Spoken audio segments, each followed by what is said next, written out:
马斯克又起诉 OpenAI 了。2026年最大科技财经瓜，就这一句话直接炸锅。这次马斯克下手更狠，直接索赔1340亿美元。这笔钱是什么概念？能够买下整个英特尔或者大半个宁德时代。但这根本不是亿万富豪的私人恩怨，这背后藏着 AI 行业的投资陷阱、公司治理的致命雷区，更关系到我们每一个美股、加密货币投资人的钱袋子。Hello， 大家好，我是龙泉君盛，欢迎来到我的频道。视频全程干货，没有废话，建议点赞收藏，边看边记笔记，咱们直接开冲。先问大家一个问题，如果你掏3800万帮朋友搞了一个非盈利公益 AI 项目，结果几年后他估值飙到5000亿，还被微软拐走变成摇钱树，你会不会气到原地爆炸？这就是马斯克现在的处境。1月16日，他直接把 OpenAI 和微软告上美国联邦法庭，而就在这一天，法官裁定这案子交给陪审团审理，意味着普通人的意见能够决定 AI 巨头的命运。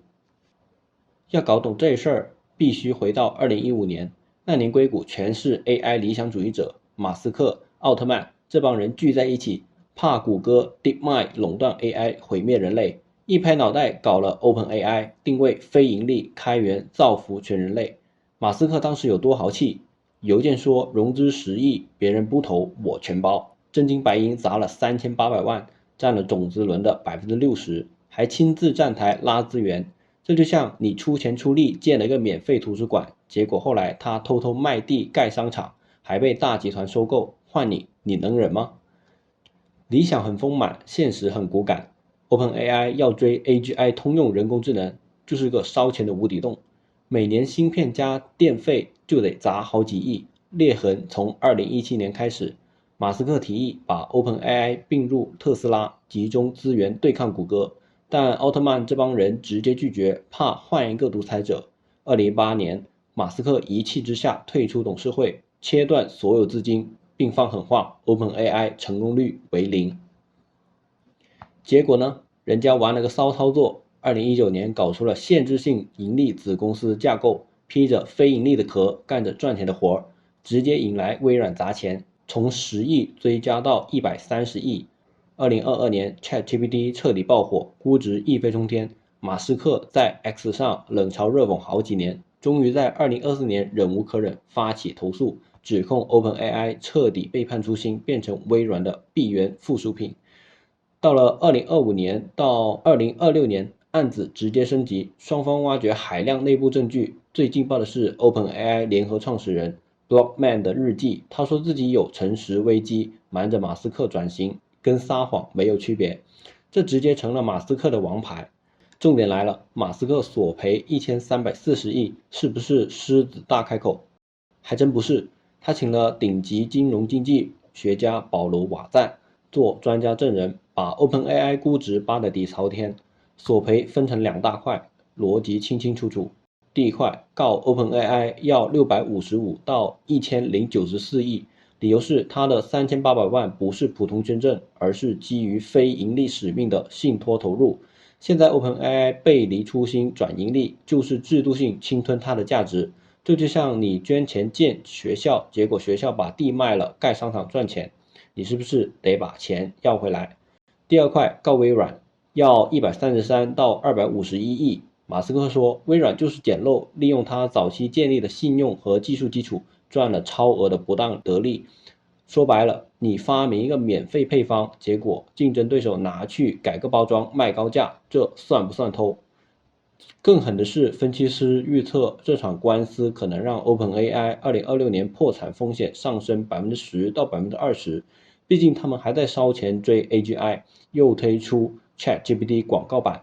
奥特曼还甚至搞了脑机接口新公司，资金链根本经不起折腾。这事儿肯定不是一边倒。OpenAI 官方回应说，马斯克的指控遗漏真相，当年转型架构，马斯克是同意的，现在身价7000亿还要来要钱，纯属骚扰。微软更狠，直接说没有合同根据，这索赔根本站不住脚。再看市场上 X 平台直接炸锅了，支持马斯克的人说他是创始大哥，3800万加背书才造出6000亿估值，转盈利就是背叛。支持 OpenAI 的人吐槽说，马斯克就是贪婪，当初自己预言零成功，现在看人家赚钱就翻脸。中立派才是最清醒的，这案子能重塑 AI 伦理，提醒所有创业者别信君子协定，一切都要白纸黑字写清楚。再聊点大家关心的市场影响，微软股价短期波动，但分析师说问题不大，毕竟1300亿投资早就赚回超额回报，但 OpenAI 估值可能下调 10%到 20%， 尤其是现在 AI 泡沫还没破，这一下直接戳中了软肋。更有意思的是 Web3 圈子也慌了，有人调侃用 X 上的AI 打 ChatGPT 谁能赢。当然公益羊头卖商业狗肉，早晚会被马斯克是回旋镖砸中。聊了这么多，最后想给大家掏心子的说几句，这事儿给所有美股加密货币投资人上了一堂价值千金的课，尤其是 AI 和 Web3 的项目，这3个坑千万别踩。第一，君子协定等于废纸一张，马斯克就是吃了没签合同的亏，如果当初他把转型后的股份写清楚，现在根本不用打这场官司。记住，商业世界里嘴上说的都是泡沫，纸上写的才是真权利。投项目别不好意思谈钱谈权利，估值翻100倍的时候，人性比你想象的更经不起考验。第二，警惕混合架构的道德风险。OpenAI 非盈利性套壳，套盈利利心，融资是灵活了，但是治理全是漏洞。Web3 的盗项目也是一个道理，别挂着社区公益的名头，背地里搞着利益输送，必须有透明的决策机制和补偿方案，否则早晚翻车。第三，投资要看底层逻辑，别信理想主义那一套。AI 烧钱的时代，理想根本扛不住资本的碾压，就像那些加密货币项目，听创始人画饼说造福社区，要看他商业模式能不能闭环，有没有合理的治理架构。最后我想问大家一个问题，如果你是陪审团的成员，你会支持为爱发电被辜负的马斯克，还是支持技术进化必须商业化的 OpenAI？ 评论区告诉我答案。最后别忘了点赞加关注，我是龙泉君胜，咱们下期再见。